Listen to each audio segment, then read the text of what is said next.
One of Ribchester's most impressive wins was the Queen Anne Stakes at Royal Ascot. It's the pinnacle of racing in Europe, Royal Ascot. It's the biggest stage.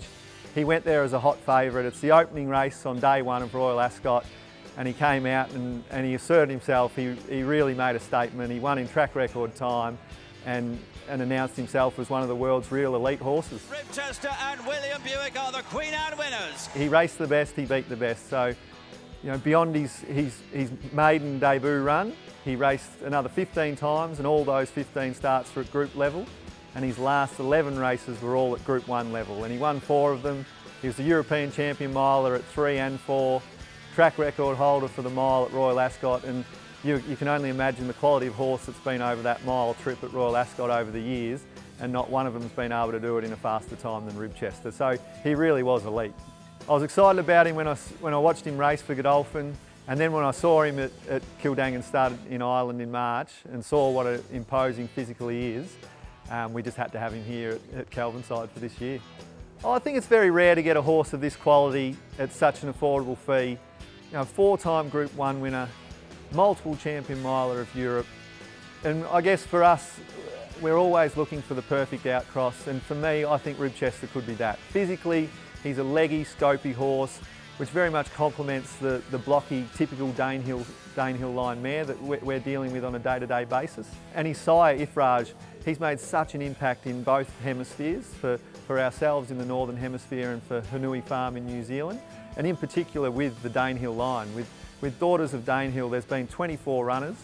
5 of them have been Group 1 performers. 2 Group 1 winners in Turn Me Loose and Crecilium, both out of Danehill mares, and another 3 that have been Group 1 place. So that's, you know, 1 in 5 Daughters of Danehill that have been to Ifraj have turned out to be Group 1 horses. So that's a phenomenal stat, and I've got no doubt that Ribchester's, you know, suited to that line and gonna nick as well as his old man has with that line. A lot of the shuttle stallions that come to Australia are quite foreign to our breeders. Ribchester wasn't. He was a horse that was always well on the radar. Australians pay great attention to Royal Ascot. So certainly the name Ribchester wasn't foreign to our breeders when we announced him. And then when people came and saw him, that was the last box he had to tick. And obviously when they've come to see him, they've loved what they've seen. He looks like a typical Australian weight for age horse. He wouldn't look out of place walking around the mounting yard on Cox Plate Day next to the Winks and the Humidors of the world. He's that style of horse, and I'd imagine that's the style of horse that he's going to produce here in Australia.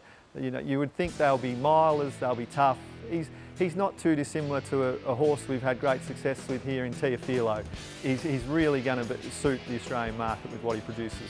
So Ribchester covered a full book of 150 mares at Kildangan Stud in Ireland for us. He was extremely quick to fill up. He was a horse that the European breeder knew a lot of. They saw him race at the elite level. They knew how good he was, and so it didn't take our Irish counterparts long to fill him this year. And similarly here, he's certainly been well received here.